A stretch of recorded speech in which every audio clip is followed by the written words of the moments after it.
Alrighty, ladies and gentlemen, welcome to the stream. Hope you're having a good day, night, morning, wherever you may be.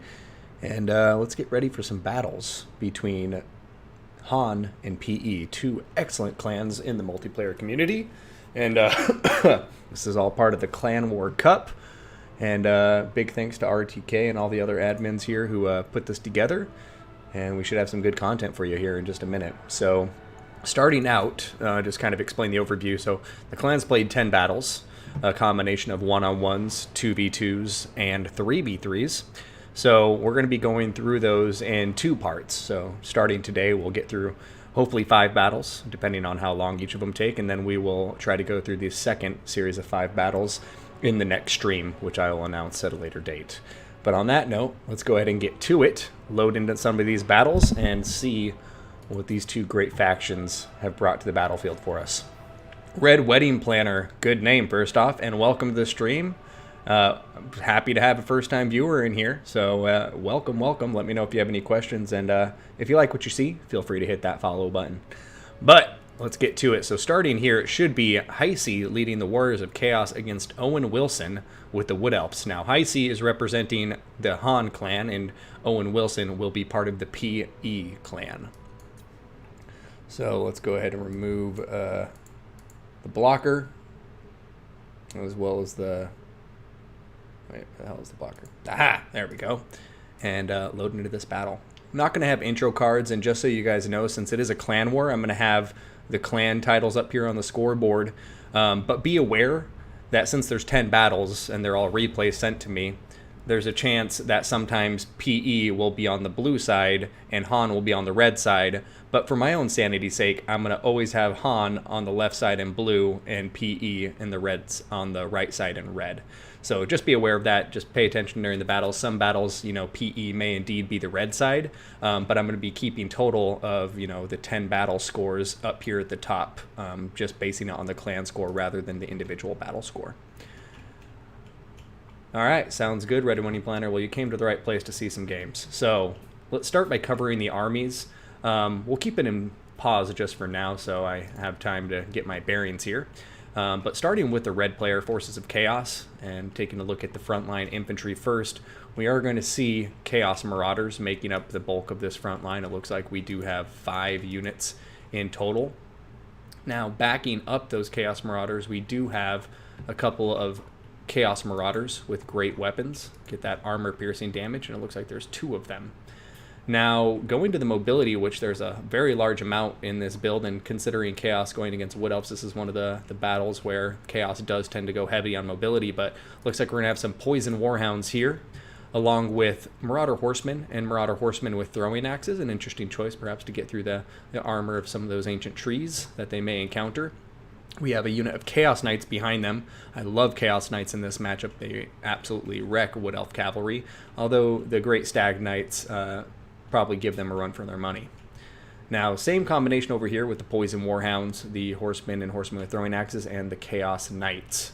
Now, going here towards the center, we see another Marauder Horseman, and we're also going to be seeing a Chaos Sorcerer with the Lore of Shadows. He's going to be on foot, bringing Enfeebling Foe, as well as Melkos Mystifying Miasma as his kit.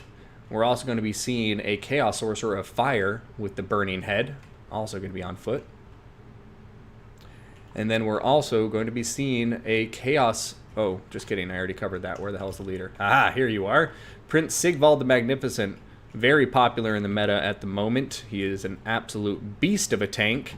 And he is going to be coming in here bringing Arx Armor. Why can I not get to stay on me? There we go. Arx Armor, Slippery, and Stand or Die. So, going over to the Wood Alps now. Our blue player / yellow player is going to have Dryads on the field. Looks like a front line of 5 Dryads. These malevolent tree spirits going to be shredding some Chaos Marauder infantry. We're also going to see on the flanks Eternal Guard. Doesn't look like any shields on them, so 2 of each on left and right flanks. And we're going to have 4 units of Glade Riders with spears. Very excellent, low-tier cav. They're 550 apiece. Great mobility. Just a great utility tool for the Wood Elves. And then we're going to have Papa Durthu himself here on the battlefield, and now we can kick it into full speed. You got the Sword of Daith, Transformation of Kadan, the Flock of Doom, and that's going to round out his kit. So, Durthu coming to take out Pretty Boy Sigvald, and it looks like he does have 2 Waystalkers assisting him. Both Waystalkers will have the Air of Kurnos and the Eye of Kurnos. And here they go. Right now, trying to see what they're targeting. It looks like they're going for Chaos Knights. Interesting choice. I would figure you might be trying to snipe the Chaos Sorcerers. But Chaos Knights are also a dangerous target. Good thing to get rid of as quickly as you can. But it does look like the Waystalkers have changed their targets and are indeed going after the Chaos Sorcerer. Chaos Sorcerer Fire already taking quite a lot of damage, even getting some nice splash damage on top of the Chaos Knights in return. But look at this. Chaos Knights coming in with a beautiful counter charge against the Dryads, who were unbraced and charging after the Marauders. I love to see that. Marauders pulling back while other units come forward to countercharge the Dryads, negating the Dryads' charge bonus. Over here, we do see the Sword of Daith is down on top of these Chaos Knights, reducing their armor and causing some damage. Does look like it's, causing some issues for him, and then Chaos Knights are going to be trying to pull out of there as quickly as possible because Eternal Guard are inbound to intercept them.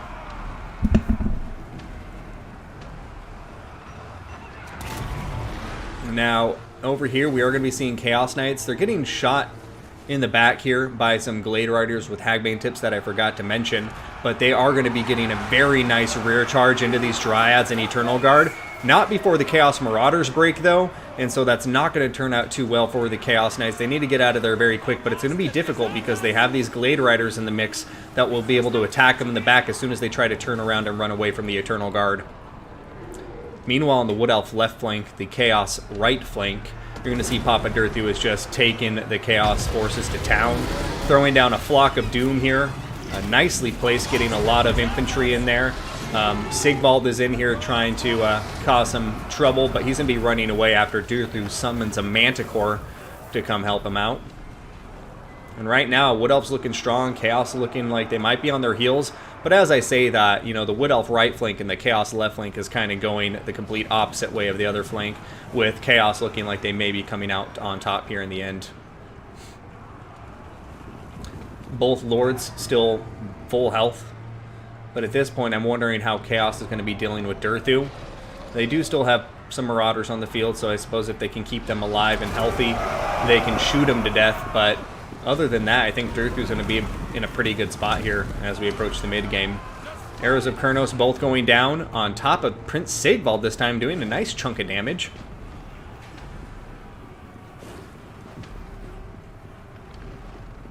And yeah, Balance of Power, right back to dead even. The Manticore summon is about to time out. That should help Chaos a lot. And yeah, I think I spoke too soon there, getting ahead of myself, because Chaos now, as we're approaching that mid-game, seems to be cleaning up a lot of units on the wings and regrouping themselves. And at the moment, I'm looking around, I'm not seeing any of those Wood Elf Glade Guard with Spear, or Glade Riders with Spears. I think they got knocked out, so not having that mobility is really going to be difficult for the Wood Elves, because Durthu will be strong as long as he has mobility units to screen for him. But if Chaos is able to just surround him with their horse skirmishers, they can drag him down.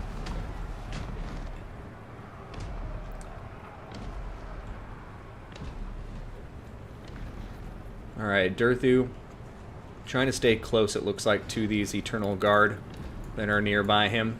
He absolutely needs to stay grouped up, because the worst thing he can do right now is let Chaos pull his army apart. Because Durthu is pretty much the only killing melee power in this build, and he needs these Eternal Guard to support him. So definitely like to see these Eternal Guards staying closer to Durthu, maybe turning around and charging these Marauders, because now, yeah, they're too far out, and they're going to get rear charged as they try to turn around. Chaos Knights coming in, beautiful charge, knocking like 90% of the units on their ass. And Marauders are going to be coming into the mix too now. Flock of Doom going down. Interesting cast location. Got a lot of units initially, but then, they were able to pull out of it. Sword of Daith going down, though, is doing some nice damage. Chaos Knights having to pull out of this engagement. The Marauders both going to be terror routing, and the Eternal Guard hanging on by a thread. The other unit of Eternal Guard, however, has been eliminated. Great plays here from our Chaos player, eliminating the isolated Wood Elf units. And sorry, I just had to take a second there. I think, yeah, the scoreboard's backwards, but the factions are right. But, in any case, can't fix that now. Gotta watch Durthu and see if Papa Durthu can win this battle by himself. I'm inclined to say no. There's still plenty of ammunition on top of these Marauder Horsemen, and plenty of infantry, and you get Prince Sigvald the Magnificent in the mix. Waystalkers, and also just, you know, another mistake here, I think. Why are the Waystalkers and Durthu so far apart? He really needed to consolidate his forces, but now it just looks like Enfeebling Foe going down on top of Durthu is going to hamstring his melee stats. Prince Sigvald the Magnificent looking beautiful with 108 melee defense there for a minute with standard die popped. But yeah, Durthu's going to rout and shatter. Army losses kicking in. And a valiant defeat for our Wood Elf player. Has Sigvald gotten any buffs recently? Yes, he got crazy buffed for a while. They, I think, reduced him slightly. But yeah, he's still a very strong lord, but he hasn't gotten any buffs on top of the ones that came 2 patches ago, I believe, which made him an absolute monster in melee combat. And yeah, I like the miasma wing on the chaos wings there too, Grox. Melkos Mystifying Miasma, underutilized spell, but good against Wood Elves in particular. You know, you don't have to worry about kiting as much because you can slow them down with that 25% speed debuff and get on top of, you know, whether it's Waystalkers, Glade Riders with bows or whatever it may be. Gives you the option to chase them down a lot easier. So, valiant defeat here. Let's go ahead and get to the next battle replay, but update the scoreboard. That's a victory for our Chaos player, who was representing the Han clan, but to be clear, the colors were backwards. My apologies. Clan wars are always confusing. I need to come up with like a clan war specific scoreboard, but I just haven't done it yet.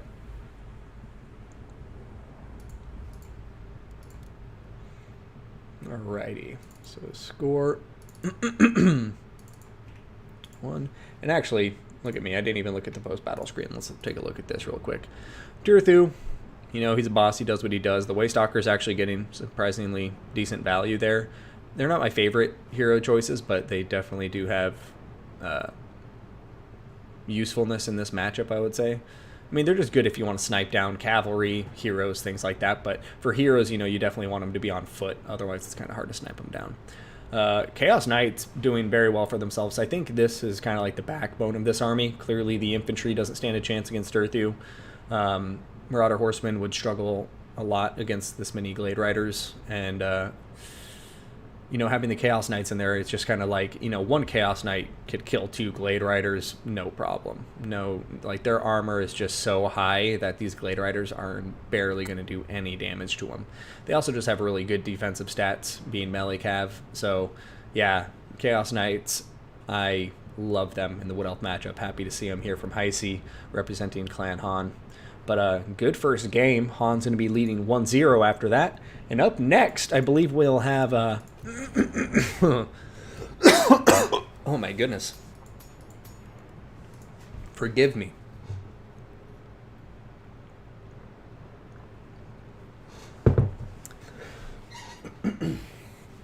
We are going to have what appears to be Norska versus the Lizardmen. So this time, Han will be rocking the Lizardmen. And let's use that scorecard banner for it. And then we have partially illiterate Norska. Norska versus Lizardmen. Not a super common matchup because I think Norska just isn't a super popular faction in the current meta, but I love this matchup. It's one of my favorite matchups in the game. I say that about all the matches, I feel, but in this one I mean it. Something about Viking monster hunters fighting Mayan dinosaurs I find to be very appealing.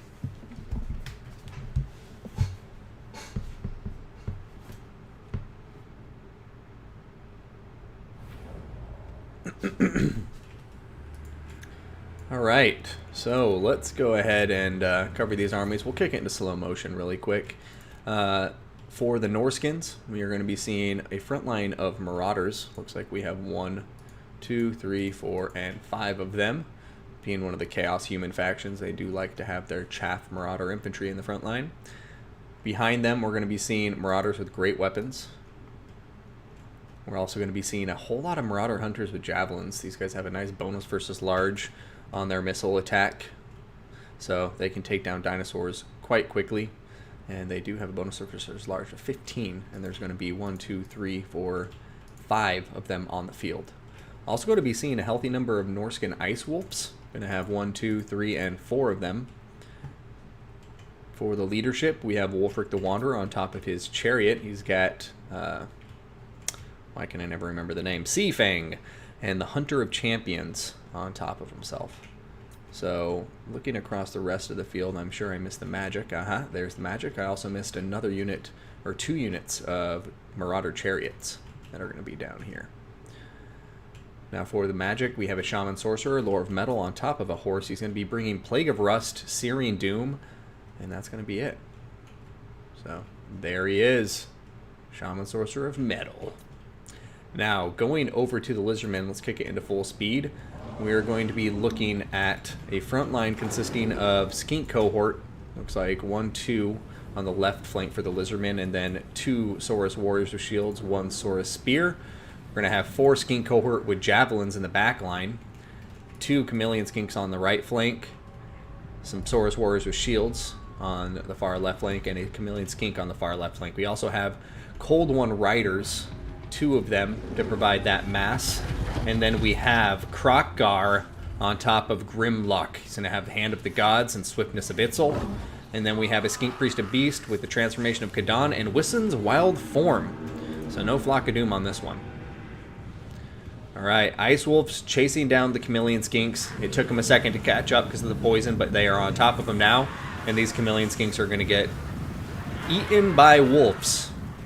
Quite literally, and that's unfortunate. But in the rear, you see the Cold One Riders coming in with the countercharge, and the Norscan Ice Wolves going to be pulling out ASAP, not even doing too much damage against the Chameleon Skinks, as they have to run away from this heavier cavalry. Now, meanwhile, in the frontline engagements, we are going to be seeing everybody coming to grips. Magic coming down over here to help terrorize some of these Saurus Warriors who are already wavering.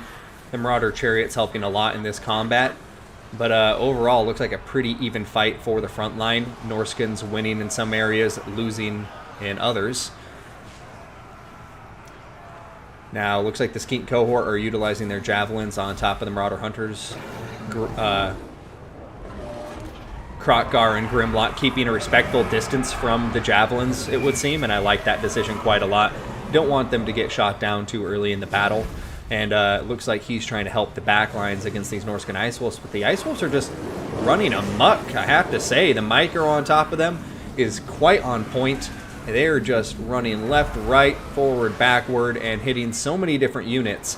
And case in point, once again, getting a nice rear charge on top of these Skink Cohort, knocking a ton of their models down the hill. And now they're sandwiched with Chaos Marauders on the other side. So balance of power in favor of the Lizardmen right now, but I have to say I'm not convinced. Manticore Summon is active, trying to go after these chariots, but I feel like Norska has some good momentum going right now, and we'll see if they can keep it up. Over here, you saw the final transmutation, or no, sorry, not final transmutation, Plague of Rust going down on top of Gorok, helping these Javelins get even more damage because his armor is all the way down to 35 for quite a long time. And he went down to about half health there, and I don't recall seeing any healing in this Lizardman army, so he's down to half health permanently at this point. Over here, Norska routing off some more Cold One Riders and now coming in to hit these Chameleon Skinks who are getting in combat with the Marauder Hunters with Javelins. Searing Doom getting cast down on top of them. Going to do some decent damage, a little bit of friendly fire as well, though. Alright. Krokgar going after the Shaman Sorcerer of Metal hard. Another Manticore summon coming in from the Skink Priest. And that's going to bring the balance of power right back into the Lizardman's corner in quite a significant way. But we'll see what happens. Right now, Krokgar's still looking pretty good. You know, he's much healthier than Wolfric for that matter. But Norscan Ice Wolves still just, you know, causing so many problems for the Lizardmen here. However, when you look over here on the other side of the battlefield, we will see some Saurus Warriors and some healthy Chameleon Skinks working with a relatively healthy unit of Cold One Riders. But it really all comes down to, you know, if Norska can, you know, deal with Krokar, I think they have this in the bag. But otherwise, the terror routes are probably going to be something that's going to be tough to contend with in the late game.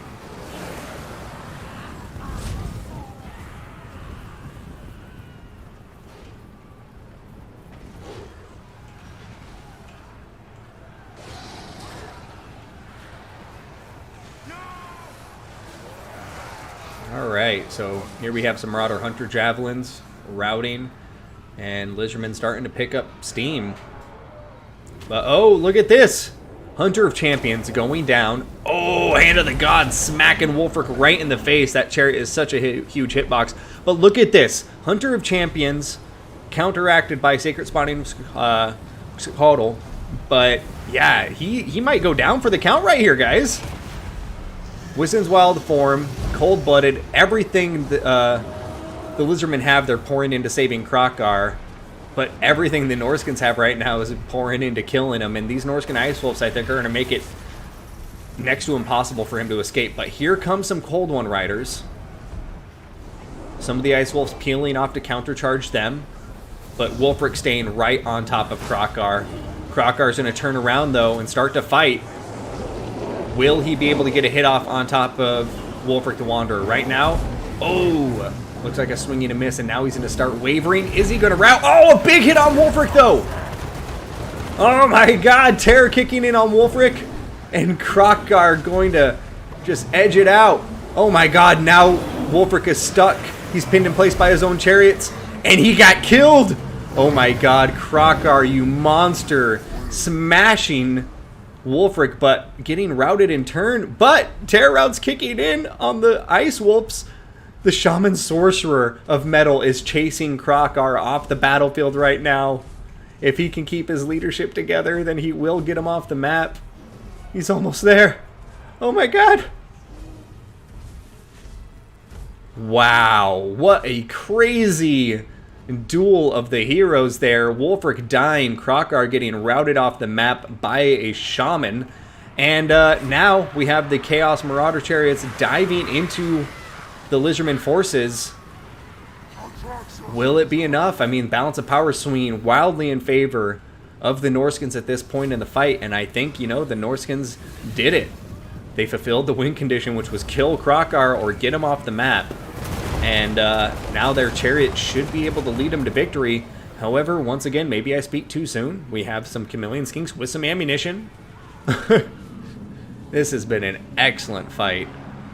So well played to both of these players. Plague of Rust hitting the Chameleon Skinks. Chariots and Marauders catching the Saurus Warriors. And taking a higher level view to see if there's anything I'm missing here, but I think this is going to be a GG. Because we know both Manticores have been summoned. And it's just going to be a Skink Priest all by his lonesome against a whole lot of wolves.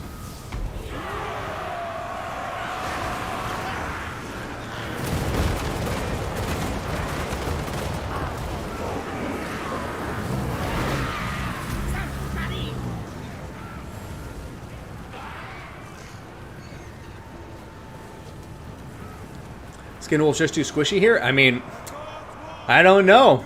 I might have agreed with you at the beginning of the battle, Grox, but I guess, you know, they're squishy, but if you micro them well, as, you know, our PE clan member did in this fight, then I think it can be a winning combination. Those Ice Wolves did some nasty work. Pineapple Empire is a fun clan. Is that what it stands for, Wayscape? I've never known. If that is, then that's an awesome name. Ooh, Wolfric getting whacked. Yeah, he got whacked pretty hard there. Oh, never mind. I thought you were talking about Ice Wolves being too squishy. You said Skin Wolves too squishy. Yeah, I see them sometimes here, but they can be squishy. If a Solar Engine is there, then their models die super hard anytime they get hit by it.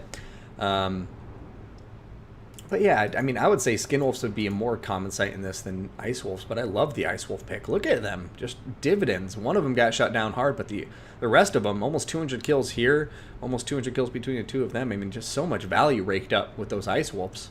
Between them and the Chariots, you know, just dishing out all that damage. Javelins, 2 of them doing very well. I'm pretty sure those were the 2 on the left flank, if I had to guess, because they are the ones shooting at Krokgar most of the time, getting some good damage with the Plague of Rust. I mean, I just like this army a lot. You got the Plague of Rust to, you know, optimize the damage potential of the Javelins, because they don't have armor piercing, but they have that big bonus versus large. So if you debuff their armor, woo, the weapon strength on these guys is insane. Dinosaurs will go down so quick.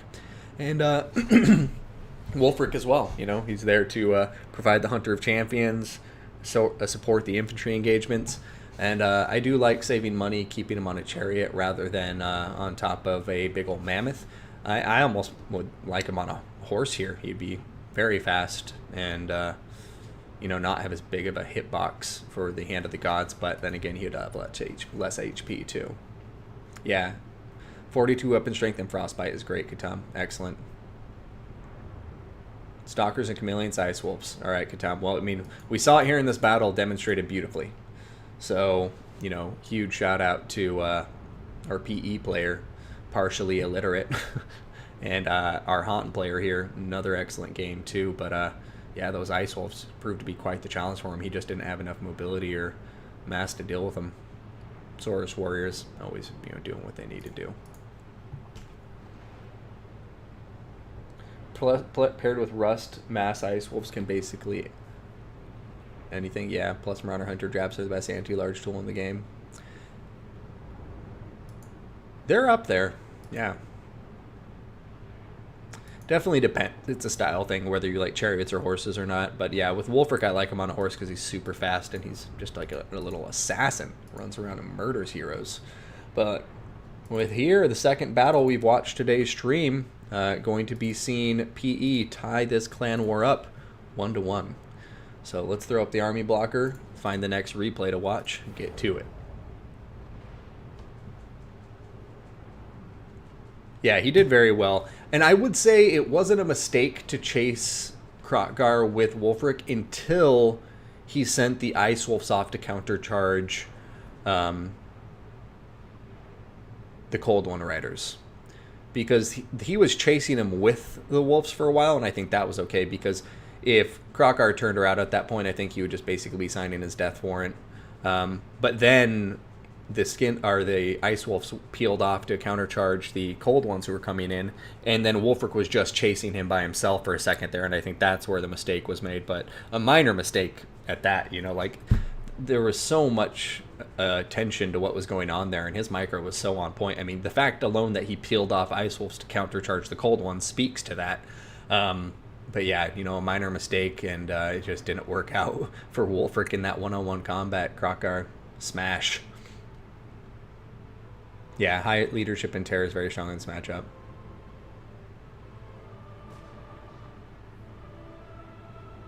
Yeah, on the Carnosaur, he gets good anti-large too. But yeah, so let's switch it up here, and let's check out... Oh wow, is this a 3v3? Holy shit. Bretonia Tomb King Skaven versus Bretonian Dwarfs and Skaven. Okay, this is going to be a cluster fuck. So I'm just giving you forewarning. I have a hard time casting 2v2s. A 3v3 is going to be nightmarish for me to keep track of what's going on. But hey, it's a replay, so at least it should run more smoothly than if I was doing a live 3v3. On that note, let's update the scoreboard here. Let's use Tomb Kings and Dowie, because both factions, or both clans have Bretonia, and both clans brought Skaven. But it looks like PE is bringing Tomb Kings, and Han is bringing the Dwarfs. You guys follow that? Good, I'm sure you did. Did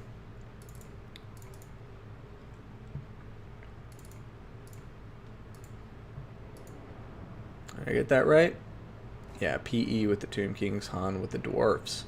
And just so you guys know, the players for PE, it's partially illiterate, who we just saw. Umatar, Rhombus of Physical Ed. And then for the Han clan, we got Defaniv, CNR Chosen of the Norns, and Live to Die. Okay. So let's go ahead, watch this replay, and see if we can make heads from tails of it.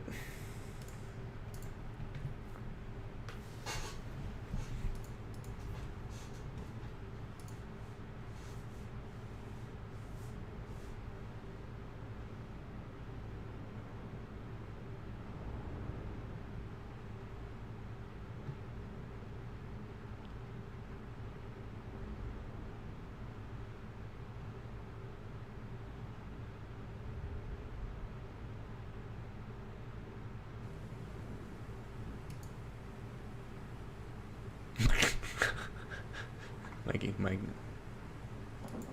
computer seems to be having a hard time with this replay. Alright. Whatever, we're not going to pause it. So, I'm not going to even try to go over every unit. We'll give you the broad strokes. For the Bretonnians making up the front line, Men-at-Arms, Peasant Mob, got some Knights of the Realm sent out front. Looks like some Grell Reliques. More Knights over here, but they're going to be Knights of the Realm and Grell Knights. And then in the rear, it looks like the Skaven are kind of playing a bigger role here with a lot of Clan Rats, Skaven Slaves on the flank. Got some Poison Wind Mortars up front, and you know, Dwarf Warriors backing up the Bretonnian chaff by the looks of it. But the Dwarves mainly contributing to this build with 4 cannons. Going to be vicious. We're also going to be seeing King Lewin Leon Kerr, who's been getting shot. What the hell is happening? Is he getting shot by his own cannons?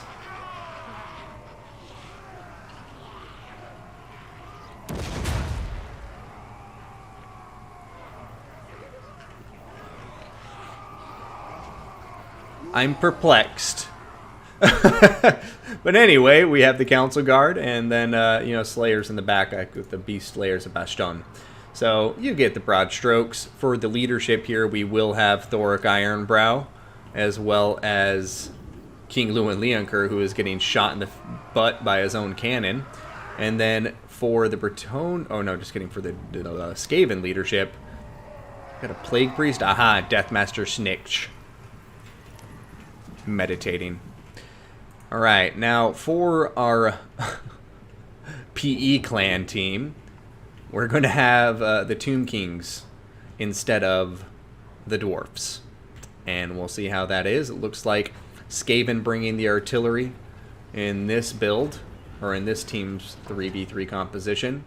Got Bretonnians bringing archers and also some field trebuchets. So Bretonnians and the Skaven bringing a lot of artillery. I don't see any Screaming Skull catapults, although I would like to see them because they're wonderful. Going to have Tomb Guard with halberds for the most part for the Tomb King infantry, besides some skeleton spearmen. For the Bretonnians, a lot of peasant mob. Got Warplock Giselles in the rear, Knights of the Realm making up the majority of the cav. We got 2 chieftains on Bone Breakers and a Gracier of Plague. Yeah, I mean, it's hard to tell which army I like more, but I have to say this Tomb King edition is really adding some nice flavor. We got Archon leading the Tomb Kings, accompanied by 2 Scorpions, the aforementioned Gracier. And then for the Bretonnian leadership, we do have the Fey Enchantress rather than King Lewin the Acur. And this deployment is absolutely screwing this army's plan. I love it. Not that I'm playing favorites in any way here, but Han, you know, deployed with 4 dwarf cannons. Those are direct line of fire artillery, and their enemy's entire army, besides some chaff, is deployed on the other side of this hill, where the cannons cannot target them. But meanwhile, this army's entire artillery regiment is lobbing, so they have that, you know, that arc of fire that allows them to just toss projectiles over this hill, while the Dwarven artillery is completely useless at the moment. So, vicious plays here from PE clan. I really like the decision for that deployment in the army composition, knowing that they're up against dwarfs. You know, they couldn't have predicted cannons, but still very, very well thought out. I do want to check in on King Lewin because I'm confused as to what the hell that was. Is it because after he takes a Oh! The super heavy meta. Oh my god, the ingenious Han clan shooting him with their own cannon to get him below 50% health. And then it's a map-wide bonus of immune to psychology, 10% charge bonus, 8 melee attack, and 15% weapon damage. Map-wide! All for the cost of getting him below half health. That is the master strat. We'll see if it works out, because so far it looks to me that that's a cool benefit. Look, I mean, this entire army gets that charge bonus, immune to psychology. That's insane. That's hilarious. These peasant mob have immune to psychology now. Oh my gatos en mis zapatos. And that applies to every ally in this army. They're all immune to psychology. What a hack. And I don't even mean that as an insult. That's hilarious. These 3v3s are the time to figure out those master strats. So all for the low cost of shooting King Luan Leonkur with the couple cannonballs, your entire army can have immune to psychology.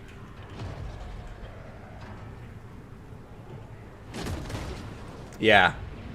I didn't even read the chat. I'm feeling stupid because you guys mentioned what I just had the realization of.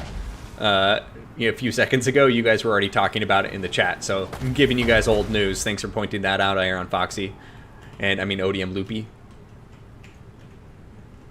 Yeah, triggering his passive. That's ingenious. It's hilarious to see that these lowly peasant mob. And it's not just because of Icon of Devotion. It's because they have the beloved son of Bretonnia popped. And not just them. These Skaven are feeling so inspired by King Luan. Ay, ay, ay. These 3v3s really show some crazy things you can do when you mix factions, abilities, and passives together.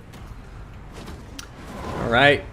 Artillery continuing to just smash the enemy forces. It looks like they're targeting the great cannons for some reason, which I don't really agree with. But then again, all the infantry they're facing is pretty cheap. So I take it back.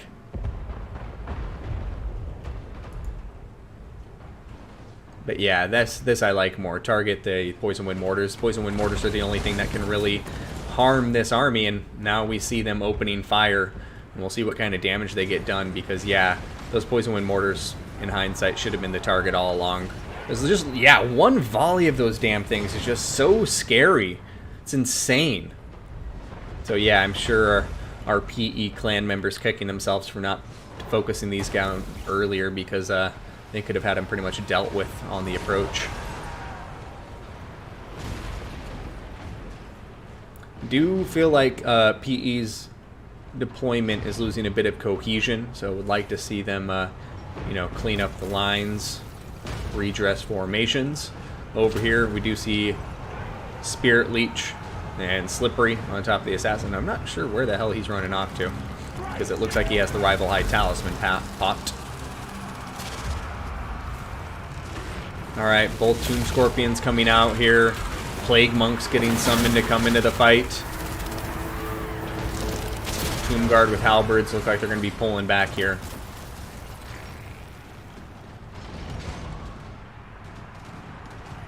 No Poison Wind Mortars in the PE army, I just realized. Surprising.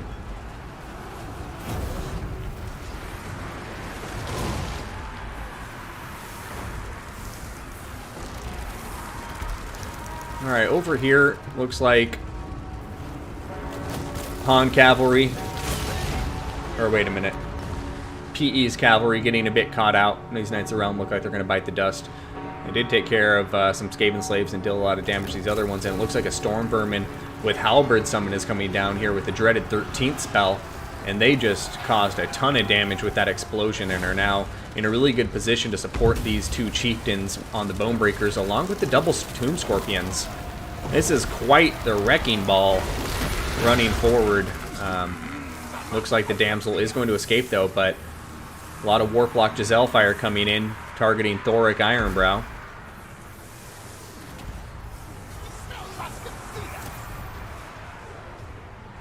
And holy hell, guys. Look at this. Scorch coming in. Woo! Beautifully placed. catching a fist of Skaven. And then what is this? What is this? Yeah, run, flee! Comet of Cassandora! No! Yeah! No! Boom! And where once there was Skaven, there is now just a crater. Alright, balance of power in favor of Team Han. I know the scoreboard is once again backwards, but just keep an eye on the factions. Team Han has the Dwarfs. Team PE has the Tomb Kings.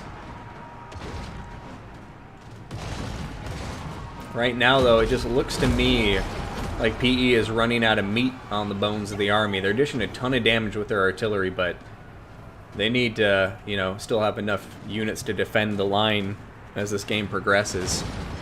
Over here, though, on the left flank for Clan PE, the Han right flank, it does look like that combination of Tomb Scorpions and Bone Breakers has done some serious damage. Balance of power going right back to dead even now.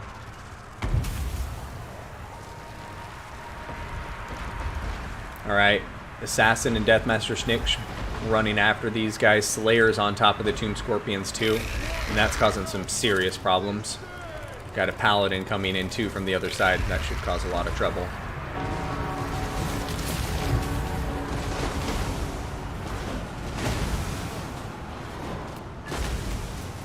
Plague Claw catapults continuing to just fire away.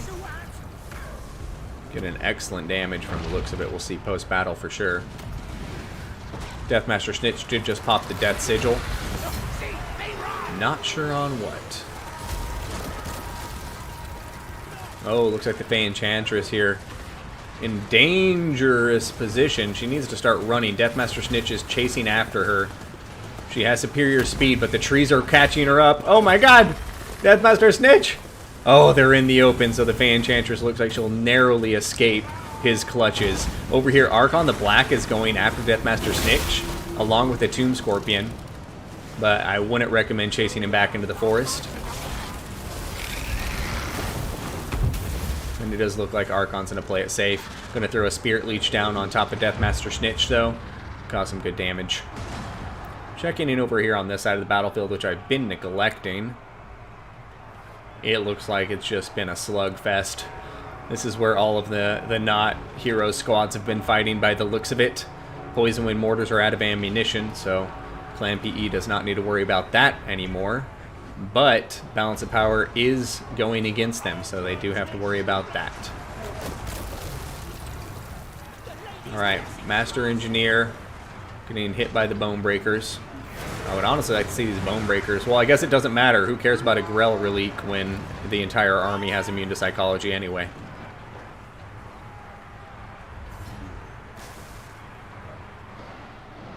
Yeah, Skaven ranged is crazy dangerous as long as you can keep it firing. The Trebuchets, I'm sure, are doing nasty amounts of work too. Over here, Deathmaster Sigil going down once again. Can't see who it went down on. I'm guessing it was the Fey Enchantress, but never mind, she's back here. Tomb Scorpions getting on top of Master Engineer, who uses a smoke bomb. There he goes, routing, and he may get killed here.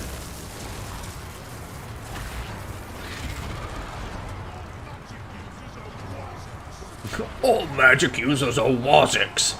Couldn't agree more, my dwarf friend.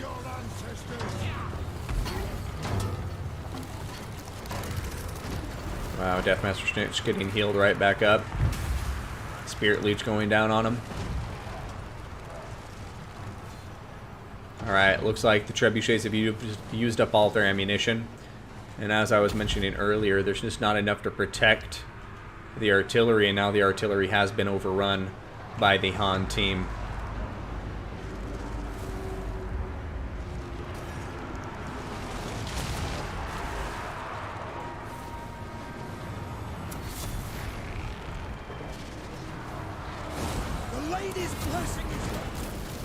Slayers in the back line is never something you want to see, and now it looks like there's nothing between these Slayers and these Warplock Giselles.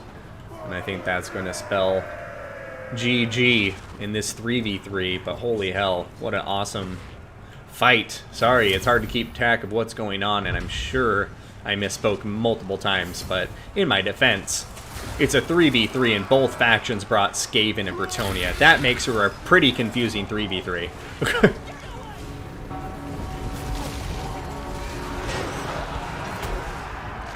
Alright, oh, look at this! I spoke too soon once again. Slayers getting a clan rat summon on top of them.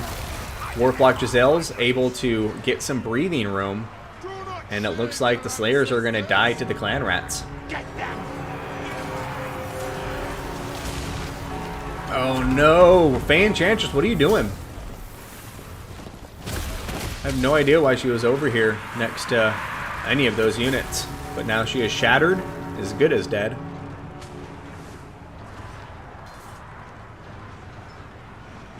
Oh, Bonebreakers just sit in this mosh pit. They got some Storm Vermin with sword and board in the fight with them that are just, you know, this is a mosh pit. Looks like the Bonebreakers trying to extract themselves from this engagement. Oh, nice counter, nice charge on the flank onto Thoric Ironbrow. And he's starting to take some damage. The Storm Vermin summon is doing work right now. No problem holding its own against all of these Bretonian units, but it's about to time out.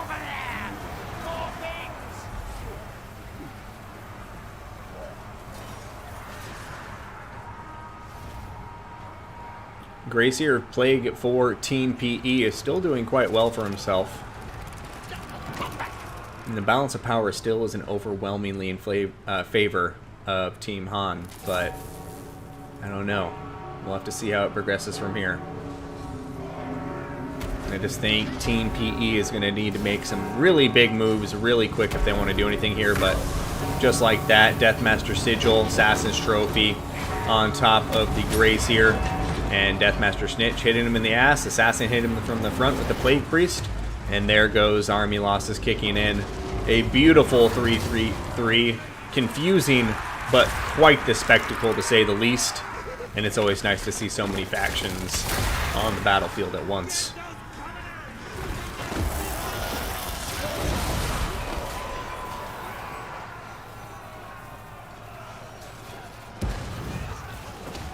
I smell failure!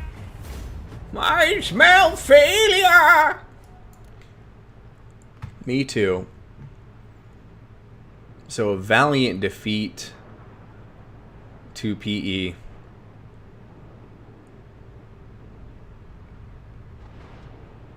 Trebuchet is getting some nasty work done. Archon the Black doing some really good work. Tomb Scorpions not paying for themselves. Chosen of the Gods doing well. Halberds, I think, got shut down so hard by those mortars, it was insane. Over here, Plague Claw Catapults, beautiful. Warplock Giselle is not bad, not bad. Bonebreakers getting some good work and really good use of the Gracier there. Over here, Deathmaster Snitch doing well. Plague Priest also doing well. One of the mortars, holy hell, paying for itself and then some. And then the other one getting shut down pretty hard.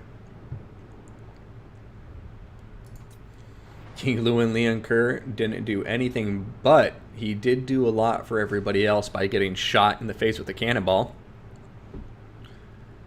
Yeah, I bet you you're right. Even the poison in mortar with low damage probably got some good. Well, actually no, 2,900 damage. It's not too much. Like over here, 26,000 damage dealt. This one's only, yeah. So like it got shut down actually pretty hard. I mean, 3,000 HP isn't a super high amount. This, on the other hand, insanity. Yeah, just the overwhelming numbers here really played out well for him. Grail Knights, holy shit. Almost 3k value on them. That was beautiful.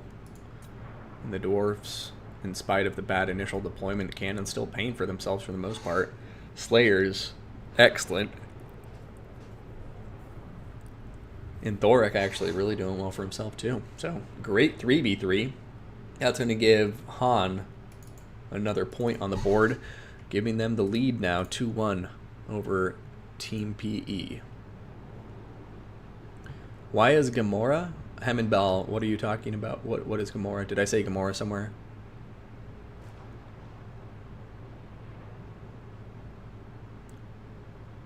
Because, yeah, I don't know what the question is, but if you clarify, I'll be happy to answer if I can, Hammond. But let's throw up the army blocker once again. Don't want to spoil anything. And see who's up next. So let's go back to a 1v1, and I think we're going to go to Vampire Counts versus Dark Elves. Now, looks like we're going to have PE representing the Vampire Counts.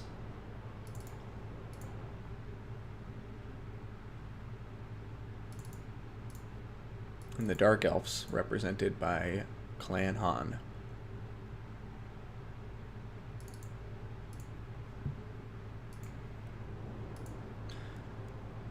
Alright, let's get right into it. Army blocker off. Going into our fourth battle of the day. Vampire Counts versus Dark Elves.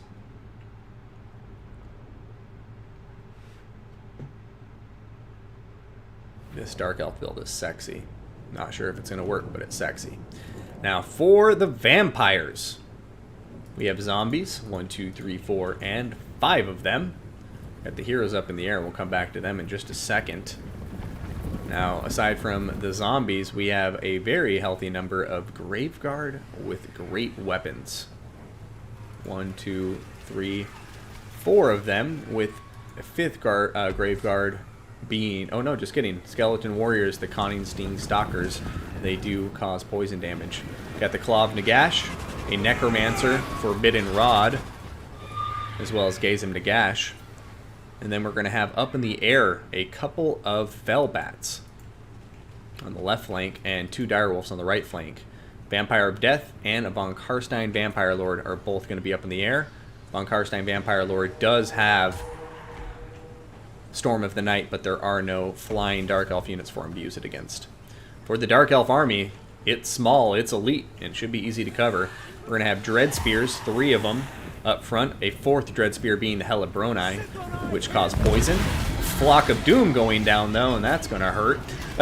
Marathi is going to be in this army. She's got her usual loadout with Heartrender and the Dark Sword and Enchanting Beauty. Got Shades with Great Swords. 2 of them both ranked up. We have a Blades of the Blood Queen here in the center. Blackguard and Nagron holding down the rear. And then we have a Blood Rack Shrine with a Medusa on top, ready to scream at some folks. But now let's see what happens. Vampires completely content to just use the zombies to fulfill the attacking role by the looks of it. And other than that, I think they're just going to be trying to use Flock of Doom to punish this Dark Elf army as much as possible, which is actually pretty great. Bringing that Flock of Doom was a very smart call. It is absolutely devastating this Dark Elf army. It's so tightly packed, all these elite infantry units sitting in here, and a Flock of Doom upgraded is just dragging them down so hard. It's insane. Not killing any models, but dragging their health down. And the Dark Elves just don't have any way to heal themselves, so it's going to hurt. The next Flock of Doom may start to kill things, too. Here comes the zombie summon on top of the Shades with great swords. Very elite Shades to be bringing to the fight, too, with the great swords. You don't see them very often. Get some close-ups in action of these Shades.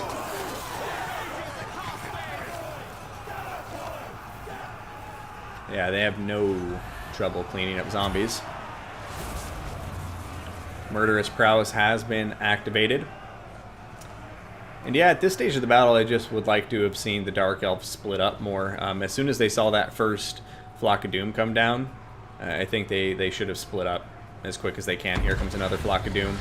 This one not upgraded. I think he is running out of magic, or at least recognizing that he needs to save some of that magic for invocations into Hex.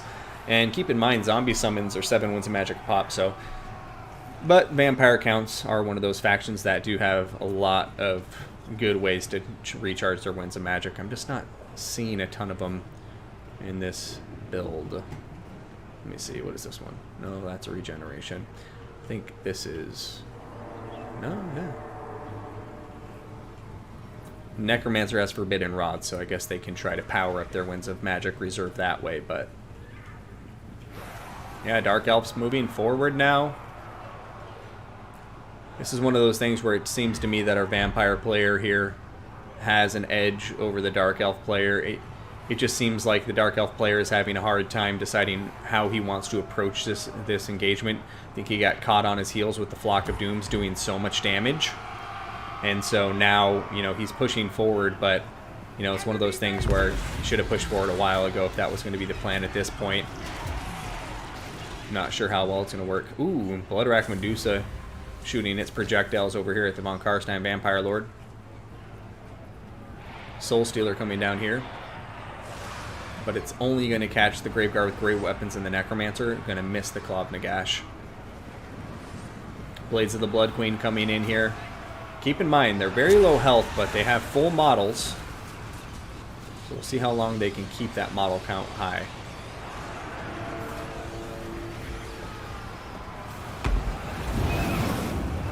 Alright, Soulblight coming in here. And Marathi is winning this central engagement quite hard, but let's see how it's going on the wings for her army. Dire Wolves, because now the Dark Elf formation is completely opened up, and the Dire Wolves are just running in, getting rear charges wherever they want to. The Shades are completely compromised and, you know, outside the pocket. Blackguard and Agron are getting surrounded by Fellbats and Dire Wolves, and just, yeah, this isn't looking good for the Dark Elves at all at this stage of the fight. And not to be, you know, too critical or harsh or anything there, it's just, yeah, it seems like this vampire count build, simply having the Flock of Doom was such a clutch decision in this matchup. Without that Flock of Doom, it would have been a different story, I think. Over here, Soul Stealer going down, catching 2. Graveguard with great weapons. Just wait a tiny bit longer and try to catch all of these units in it, but we'll see what happens. Marathi's still very healthy. Blades of the Blood Queen still hanging out with her. Blackguard and Agron starting to lose models, but still high on that model count. And we got to keep in mind Dire Wolves and things like that really aren't going to be any threat to Blackguard and Agron. And the Bloodrack Medusa is still around, and she is raking up the kills against the Graveguard with great weapons. Another Flock of Doom coming down. Graveguards with great weapons, running in, getting a rear charge against the Blades of the Blood Queen.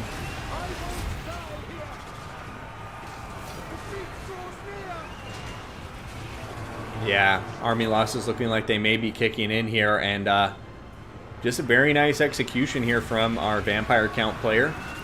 And I think the Dark Elf army composition left some things wanting, in my opinion. But we'll cover it more in the post-battle screen. For now, let's get some sexy cinematics. Just kidding.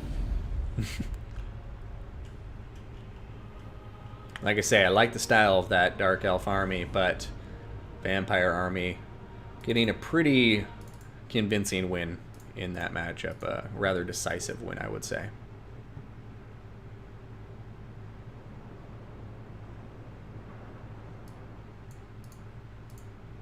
Oh, thank you, Dactor. I will point that out. So, the 3v3 counted for 3 points, and I wasn't adding them up correctly. So thank you for pointing that out, friend. So now it should be 4-2. So thank you for pointing it out. And the 2v2s count for 2 points, the 1v1s for 1 point. So my bad, but thank you, Dactor. You're a lifesaver for showing up here in the chat and fixing my mistake. So there we have it. Hana 4-2 at the moment. And we've been through 4 battles, so we're going to watch one more battle tonight.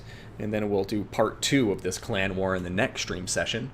But yeah, Han leading 4-2 at the moment. And I think we'll wrap up the night with a 2v2. But let's check out the battle replays. But first, Jesus. Almost 5,000 damage value on the Von Karstein Vampire Lord.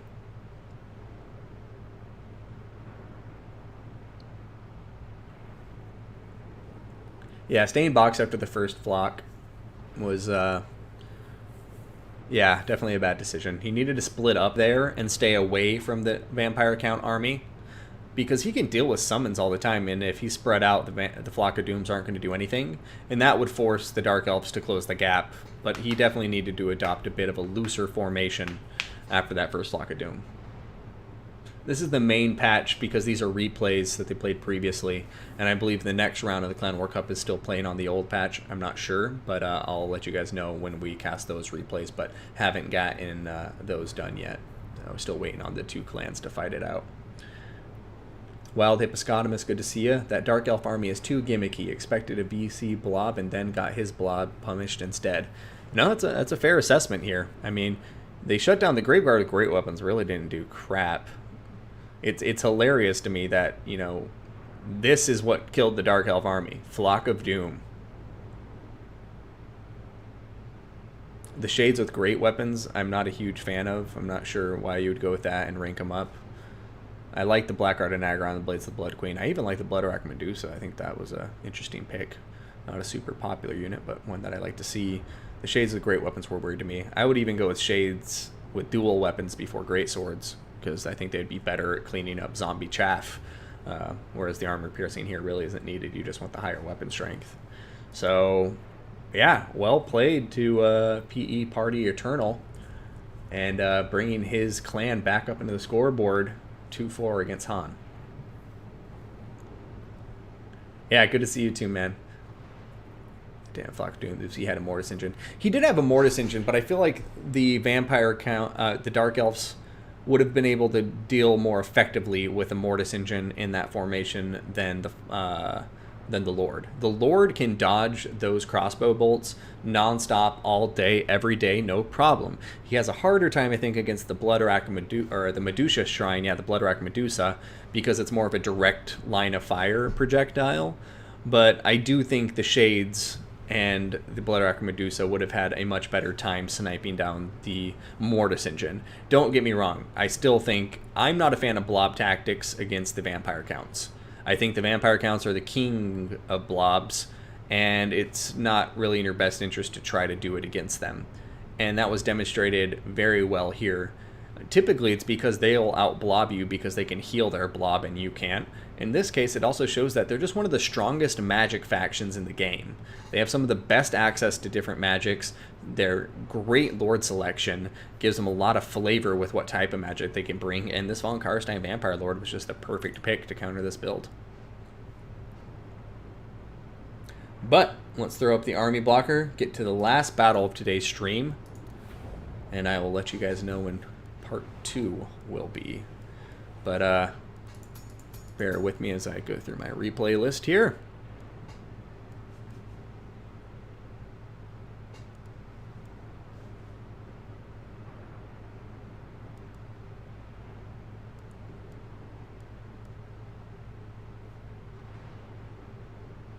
Yeah, so we have 3 replays.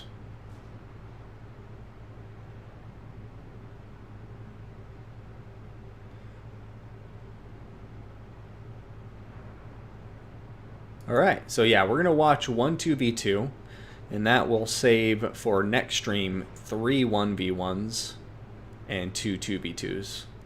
So we'll wrap it up here with our first 2v2 of the stream. And this 2v2 will be Han bringing the Undead faction, so let's update them to the Vampire Coast. It's going to be Vampire Counts and Vampire Coast. And then for Clan PE, we're going to be seeing them representing the Greenskins and the High Alps. So let's throw up a Greenskin banner over here. Get some Grimgore action going. And I think we are ready to load in. So here we are, final battle of the stream. Before we get into it, I want to thank everybody for tuning in. It's a pleasure having you here. I will try to keep streaming for you as often as I can. So stay tuned, hit the like button, subscribe if you're so inclined, so you can stay up to date on the latest content. But on that note, I'm going to take a quick bathroom break because I really have to pee, and then we're going to watch this battle.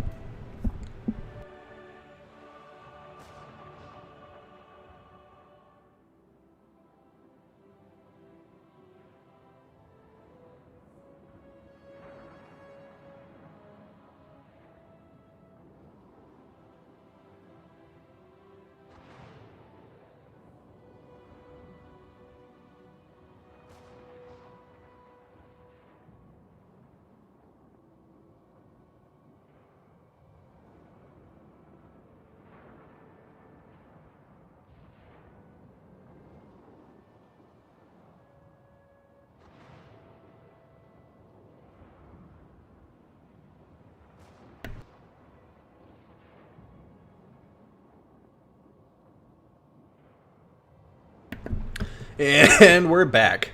Didn't even wash my hands. So here we go, ladies and gentlemen. Moving that army blocker. Clan PE bring in the Greenskins and High Alps versus Vampire Coast and the Vampire Counts of Team Han.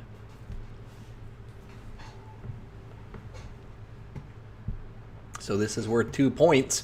If PE wins this one, they tie it up 4-4. If not, they are trailing 6-2. So let's go ahead and cover the armies. I'm going to go ahead and kick it into pause. It's the last battle of the stream. I want to make sure we cover what our players have. And starting with the Undead Alliance.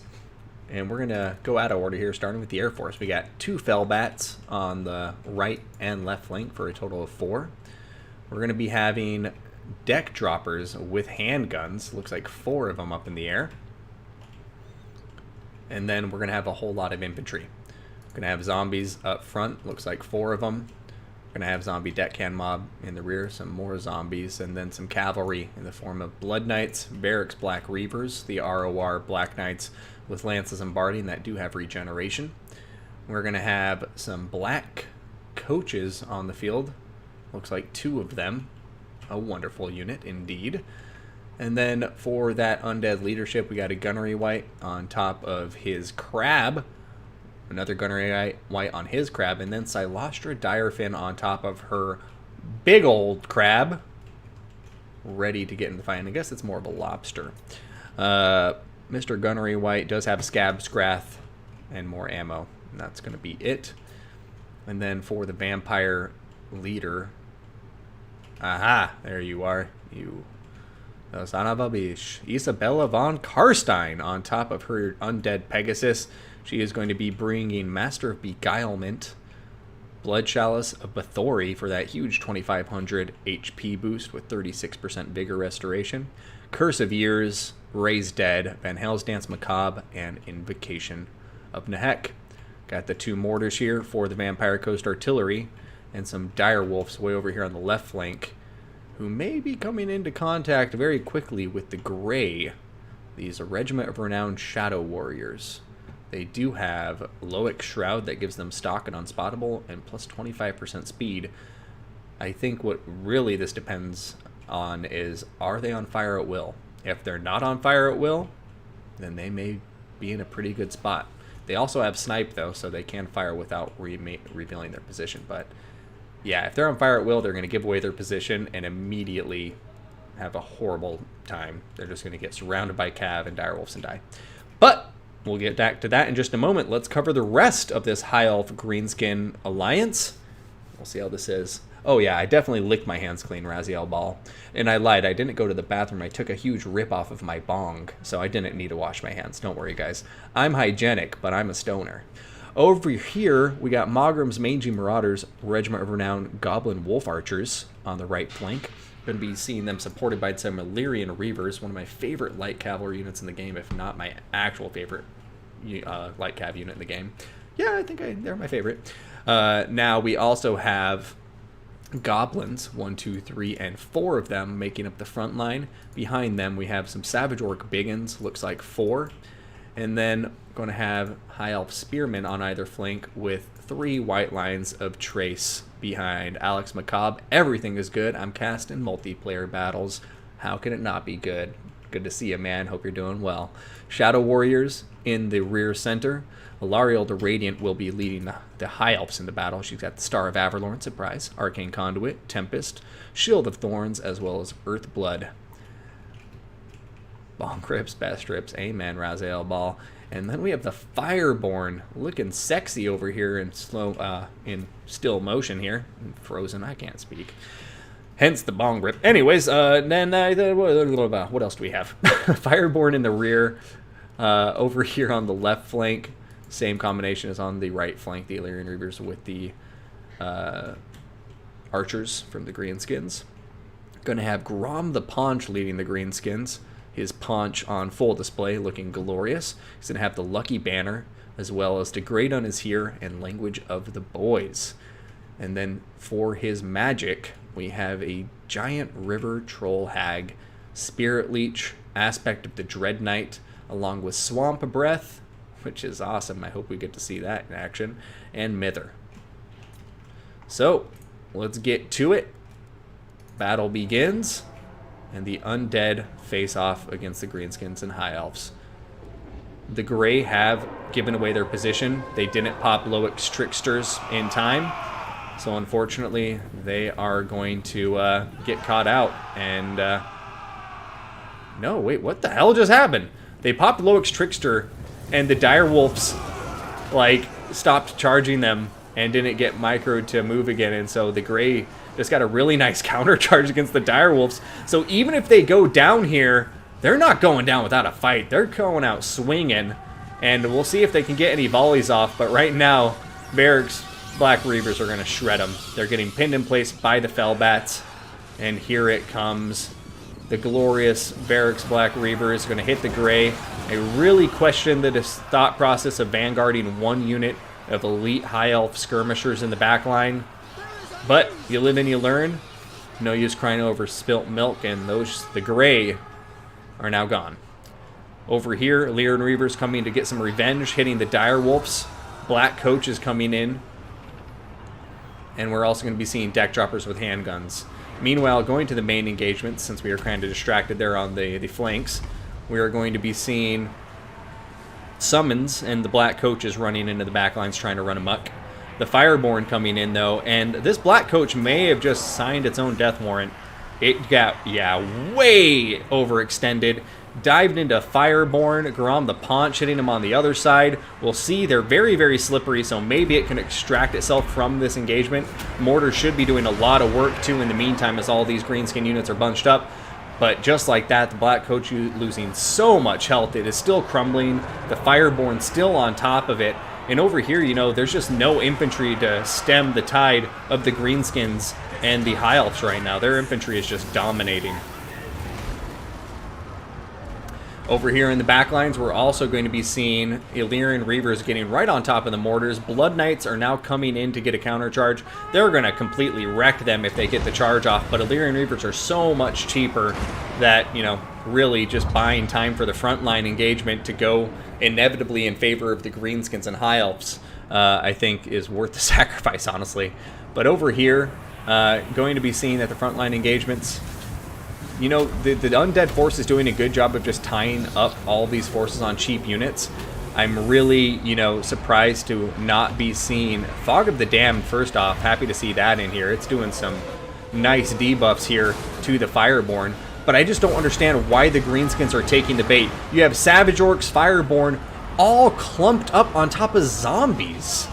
You got to pull them out of those engagements. That's just wasting time. The killing power in this undead army is the deck droppers and the mortars. And, they just got to make sure they eliminate those and they'll be okay, I think. Black Coaches still running around doing a lot of damage. Balance of power squarely in favor of our undead faction at the moment.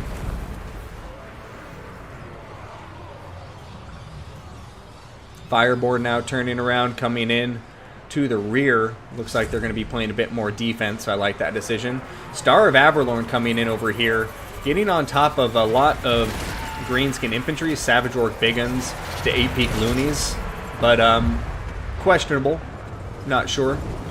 Over here it looks like a Tempest going down, very nice spell selection here. It's going to be causing a lot of trouble for those deck droppers. Once again, just not to beat a dead horse, I really want to see these greenskin forces, kind of start to peel off, make sure they shut down everything they can around the battlefield so these mortars aren't, blowing up in the middle of thickly packed Savage Orc Big Guns. Alright, Shield of Thorns going down here. That's going to be nice in boosting that weapon strength. Wah as well, holy hell. Look at that, 72 melee attack on those Savage Orc Big Guns, 66 weapon strength, and their bonus versus large. Oh my god, it's so sexy. Look at them go. Silastra Direfin having a rough time in the middle of that. Fog of the Damned going down, though, getting that big 24 melee attack debuff, -8 leadership. It's pretty insane. Same Song of Enthrallment. Now it's time for the Savage Orcs to have no melee attack, down to 25. But Silastra getting close to crumbling. She's at critical binding. And the undead forces are starting to lose some of the edge and the balance of power. Blood Knights in combat with White Lines of Trace. White Lines of Trace doing a good job dragging them down Blood Knights cannot stay in prolonged combat with them.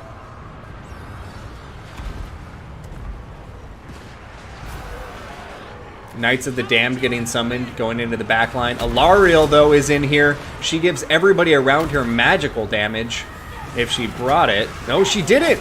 Oh, she must be kicking herself. I forget what the ability is called, or Boon of Isha or something, but it imbues magical attacks to the everybody around her in an AoE, and these Knights of the Damned would have just gone non-existent immediately if all of the greenskin units had magical attacks. Over here, Silostra Direfin was down to half health, but just like that, right back up to full HP. I'm guessing Isabel and von Karstein threw down that really big healing ability she has, the item. But we did miss it, so my apologies. Scabscrath going down, and now the balance of power going pretty far against the Greenskins and High Elves, and I have to say I'm starting to agree with it this time, because the Greenskins and the High Elves are staying in a bunch of bad engagements that I don't think they need to be, and they're just staying so bunched up that these Gunnery Wights, every time they shoot a shot off, are probably killing multiple Savage Orc models. Star of Averlorn going down. Silostra Direfin, just really the focus of all of their attention, but they've allowed so much damage to be shot into them from the flanks. But as I say that, we still have some good Savage Orcs over here. The 8-peak loonies are unbreakable, so they'll continue to be a thorn in their side. Star of Averlorn has really helped heal these guys quite a lot. The Great On is here is popped, and it's just a battle of buffs and debuffs. I love it. Song of Enthrallment, Fog of the Damned versus the Great On is here versus the Wa. It's a beautiful thing. Silostra Direfin hit her healing cap, and now she's all by herself. Alright. Greenskin Skirmish Archers are going to be out of ammunition. The Forest Goblin Spider Rider Archers and Mogram's Mangy Marauders are going to be purely in a melee role now. Alariel the Radiant coming over here with some High Elf Spearmen, and it looks like they're going to be able to double team and take out this Gunnery Wight. We'll see if they can keep it up. Over here, Savage Orc Biggins coming into the fray to support Grom the Punch, and now Silostra Direfin has, you know, nowhere to go in terms of healing but down.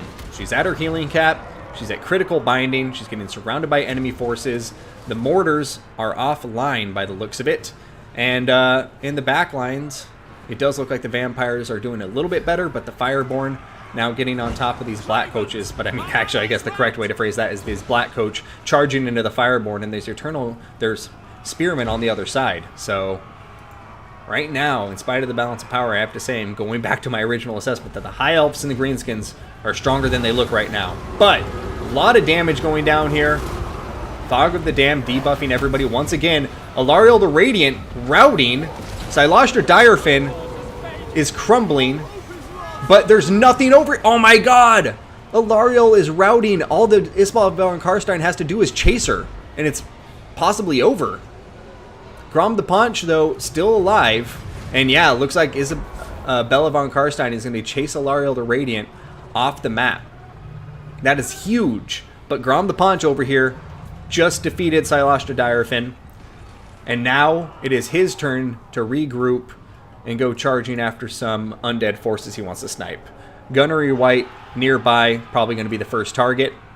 And we'll see if the Greenskins and the High Elves can pull this out, or if the undead will keep their lead in the balance of power and be able to win in the end. You can never discount or count out the vampire counts in the Vampire Coast. You just never know with undead factions. That crumbling mechanic sometimes really works to their favor. And, you know, especially against majority greenskin units in the late game, they can be terror routed here by the Black Coaches. Fortunately for Grom, he does have that immune to psychology AoE when he pops the Great On is here.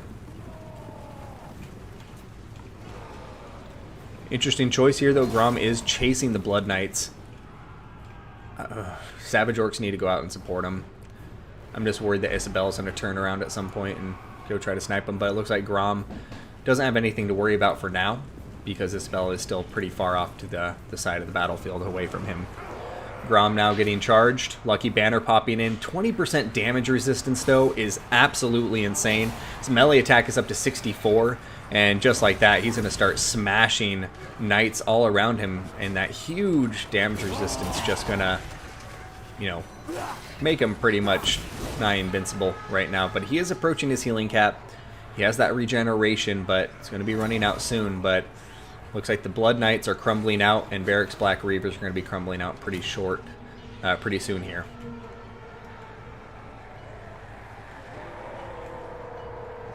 Black Coach coming in for a charge into the Savage Orcs. Nice job on it, causing a terror rout. Oh, yep, this is what I was worried was going to happen. Isabella von Karstein diving in, Grom the Paunch getting isolated, Master of Beguilement on top of him. And just like that, guys, the Undead coming right back in. Grom the Paunch, close to routing. The Great Un is here, has been popped. Looks like we're getting some heals going down. Savage Orcs coming into the mix, but Grom the Paunch is routing. Just like that. Just like that. Going from such a good position to such a bad position. Just 180.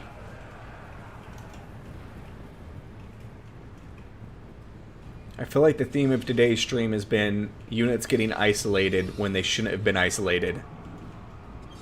The High Elves and Greenskins split up too much, and now they're paying the consequences. Grom the Paunch never should have been alone.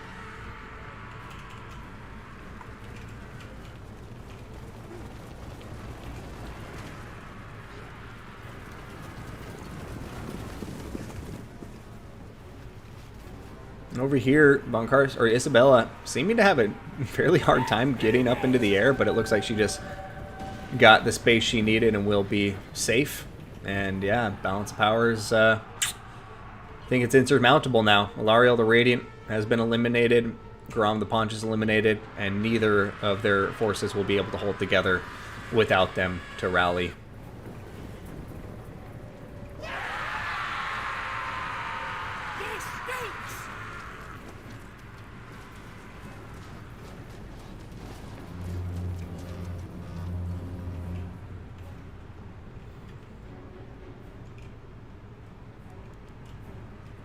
Kick it into a bit of fast forward here. No. We'll play it out. You never know. Maybe I'm going to be proven wrong. I hope I'm proven wrong. I would love to see the Greenskins and the High Elves come back to this, but not sure that's going to happen.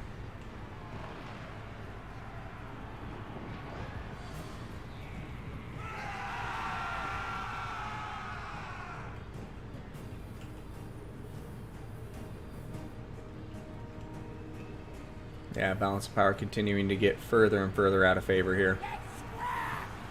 We have failed.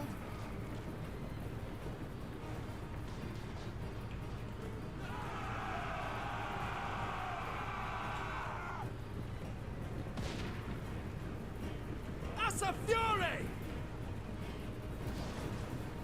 Yeah, I mean, undead forces are fulfilling the attacking role with the Jack Droppers, and hurts to see, man. I mean, like I say, this has nothing to do with playing clan favorites or anything, but, you know, I always like to see the matches get tied up here before we go into round two, but it looks like we're going to go into the part two of this Clan War Cup with PE trailing 2-6. Now, they're far from out of this. There's still two more 2v2s, each worth 2 points, and 3 1v1, so what do we got there? 4 plus 3, 7 points left to split between these teams, but Clan Han going into the second part of this war looking pretty good.